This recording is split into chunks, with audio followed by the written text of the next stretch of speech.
kaluar, se shekulli kaluar pati edhe ca iluminizëm, por shekulli të 19, shekulli të nacionalizmave.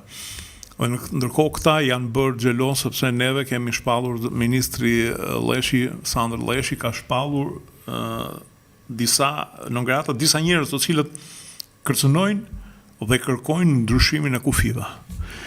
Por le të kthehemi te vizita e zonjës Firopali. Mendoj që duhet të ketë shumë kujdes në trajtimin e kësaj çështje, sepse nëse neve do bëhemi pjesë e komunitetit të BE-s, ndërkombëtar, të BE-s, duke shitur copa territorës, duke shitur copa deti, atëherë kur mos u dukt BE-ja, se BE-ja unë nuk e di sa do mbaj edhe sa do mbaj.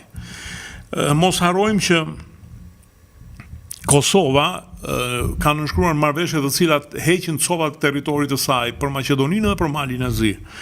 Dhe i hoqi me shpresën që do duke më bashkëpunuese. As u duk fare bashkëpunuese, as ja morën përpes këtë çështjen që e mirë kuptimit që tregoj.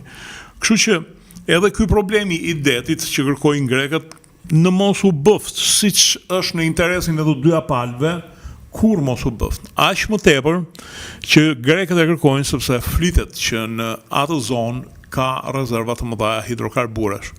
Çka do bëj që nëse besin pas kushteve të palës greke, grekët kanë probabilitete më të larta që të marrin rezervat e hidrokarbureve.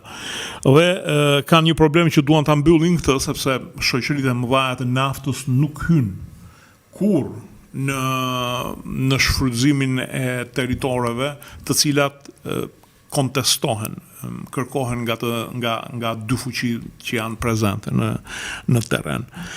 Dhe besoj se jam i qartë.